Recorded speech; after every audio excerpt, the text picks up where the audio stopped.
Why? We said 12 and 12.1, that makes no sense at all. Well, set the counts up by 2. So a person who says 12 might be saying, you know what, I'm not comfortable saying it's exactly 12, because the scale is kind of small and the difference is very much for 2, so I'm going to stay in that realm. Would I prefer 12.1 in that case? I would. With that said, either one of those are fine. Scientists everywhere would agree you could say either one of those. It's up to you to say what you're confident with. In this case, though, because it goes up by 1s, it surely is 16 on number 2.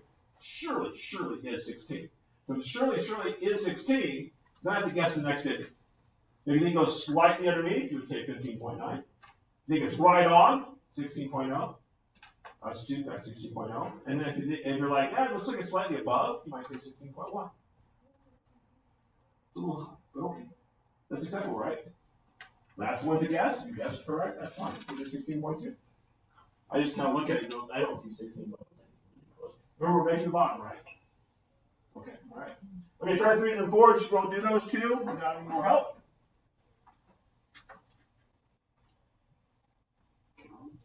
Go to that.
It's really hard to tell. 10, 20. 5 dashes. Yeah. So I might accept the 15. So on 3, I saw a 15. Is that okay? Yeah, it goes up at 2s. Maybe it's kind of big where it is in the middle. Okay, 15's fine. You're not willing to bet 15, so the 5's for sure right. I saw 15.0. I think that's probably okay. I saw 14.25.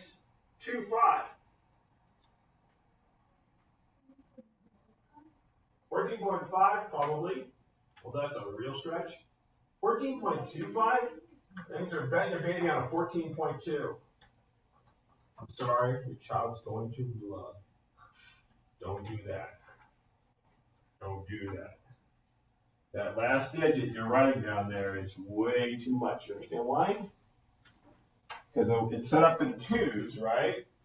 So if you're counting up by 2s, it would be 14. So the first one up there would be 12, then 14, then 16. It looks like it's halfway between the 2. So between 14 and 16 is about 15. 14.25 is too, you're assuming too much. You might assume it's a quarter of the way up, in which case 14.5 is what you come up with, and that'd be fine. But you can't say 14.25 because that 2 is not right. Yes? 14.9? 14.9 can get 50.0. 14.9 is the same number. Off by 1. No. If I have 15.0, you said 15.0 is the answer. If I get 14.9, isn't that the same number? If you got off by 1, absolutely same number, dude. Think about it. Same number. Okay? Alright. Everybody's really tired. Everybody's really hot. Everybody's really wet. This week is just been exhausted. Exhausted? What, you've been at school for 3 whole days? Oh, that's academic vigor. Okay, to do that, next thing we're gonna do is we're going to go ahead and do a lavish sort of thing. By lavish sort of thing, I mean lab. So I've got it. Oh, before I do that, let me pass out 117. 117. This is your reading for tonight.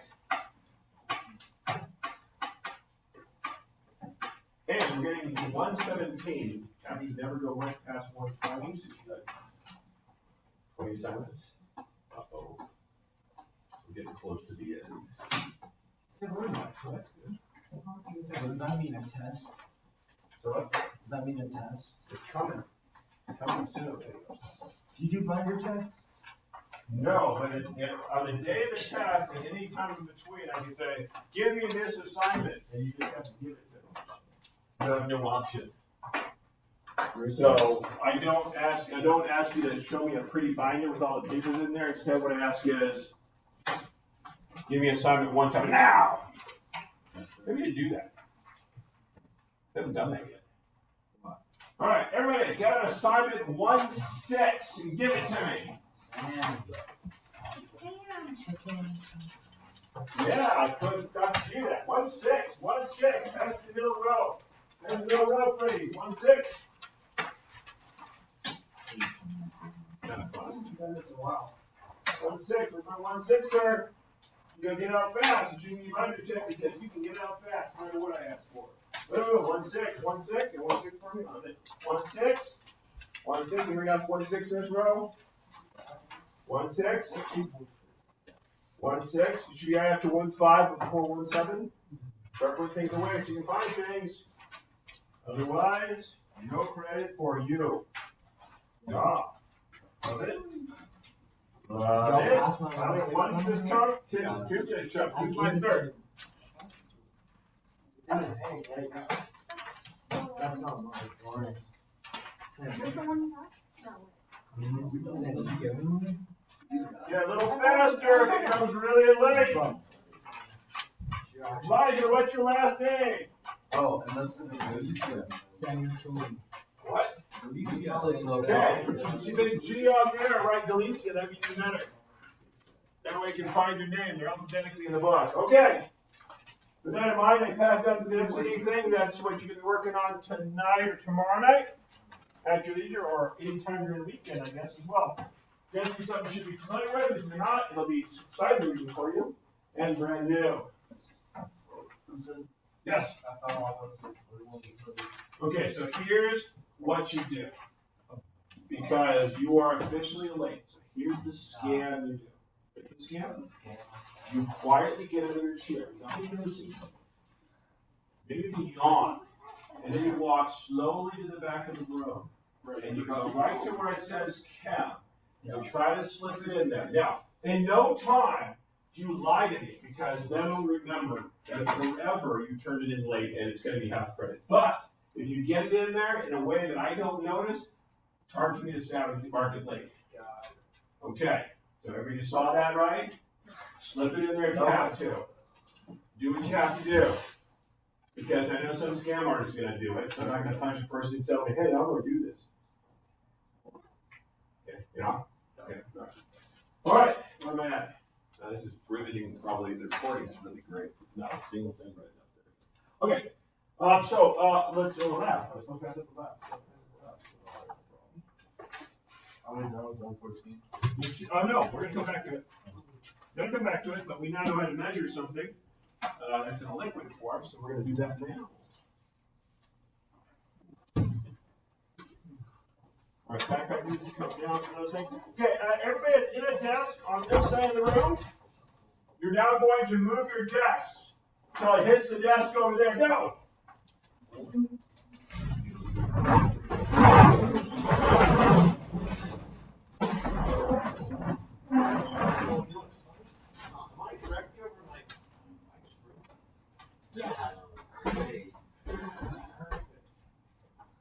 Can we Years ago, I had a teacher. Can we move them a little more? No, I gotta do it for learning purposes. But we'll be doing that a lot this year, so that'll be great. We had a teacher that used to be in this room, although she would have been in that room, that hated whenever we moved desks. Like, what is going on in your room? There was an elephant and 2 caribou. And then So my children got scared. Are we doing this live individually? What? Are we doing this live individually? No, you're gonna do it there's a two, but you are gonna do your own lap. What does that mean? It means you're turning your own paper, you're responsible for your own numbers. But you're also responsible to talk to your partner and go, dude, why do you write 14.107? There's no way. And explain it to them. Now, if they want to go with 14.107 and say, nah, you're wrong, you let them go. But you should probably help them with how many digits you're coming up with and whatever argument you're coming with. Okay, I got 2, 4, 6, 8, 10, 12, 14, 16, 17, one group of 3. I got you. All right, name of the 2. Sam. Judge. Okay, that's what you got. That's your group of 3. So here's what's going to happen. You're going to go around the room. Around the room, there are at stations throughout. There are little either beakers of water with a number next to it that says 9, or there is a beaker, or there's a graduated cylinder with a thing that says 5 in front of it. Okay? There's some on my desk if you can't find some of the numbers. Here's what you're going to do. In the realm of 1 through 5, you're going to pick one of those 5 numbers, you and your buddy, or buddies. You're going to pick a number from that group. You're going to write down the number you picked, and then you're going to tell me what it is. Some thoughts about measuring things. What am I checking? So I'm going to check significant digits and whether or not you got the right number. Those are the 2 things I'm going to check you for. Okay? Your eyeball, though, if you look down from this, you're likely to get a different number than if you bother. I know you're young, so it's hard for you to bend like old people can. But if you put your eyeball right like this, you might even see the part where it gets fuzzy in the top. You're going to measure the bottom. At the very bottom, you measure the bottom. You're going to look at that. You're going to write down your own number, not show your partner right away. Your partner's going to write down a number. Then the 2 are going to have a discussion. Brief. What's the discussion going to be about? Yeah. Did we get the same number? Not. Why do you think your number's right? My number's wrong? Is it okay we both have different numbers? And not okay we have different numbers? That make sense? Stone cold. So then once you pick one of the groups from 1 through 5, then you can go through 6 through 10. You pick one spot in 6 through 10. 6 through 10 is pretty much over here. Okay? Little trick here. These beakers go 10, 20, 30, 40. How does that affect how you can write something down? Then you write down what number that is. That was number 9. So you write down 9. You take your measurement, do the same thing. 11 through 15 is over here. 16, 17 are right here. 18, 19, 20 are on the front, on that desk over there. Okay? So, find the number, write down one of those in that range. You have to do 1 per chunk. Okay? You don't have to do all 20, just 1 per chunk. Am I making sense? What's your last name again? Comments? Am I making sense? Okay. Anybody got a question? Should be a piece of cake lab, but one where you can lose a lot of points if you mess this up. Okay, because I'm going to be checking measurement, I'm going to check significant digits, I'm going to be checking units. You don't tell me what the units are, I'm going to take away points. All of these are measured in milliliters. Okay, so you should be able to write down that easy. No changes, nothing weird, no weird units. Yes, ma'am? For the significant I want the measurement. The measurement's always going to be used from here to the end of this year. Every measurement you ever take is written in significant digits. Period. Right? You're always, when you write down a measurement, you're going to go, but this is only good to here. But it's a quarter of the way. It doesn't matter. I'm going to say 12.3, not 12.25, because I can't for sure rest my baby on the 12.2 part. Does that make sense? So the discussion you have, whenever you write a measurement for the whole rest of the year, you're always going to use significant digits. Alright, I just didn't know if you wanted to write out the number of significant digits. No, just write down the number, write it in with the significant digits already taken care of. So we got it? We know what to do? Okay, there's one question at the bottom. Question at the bottom says, which measure you're most certain of, and explain why you're most certain of that.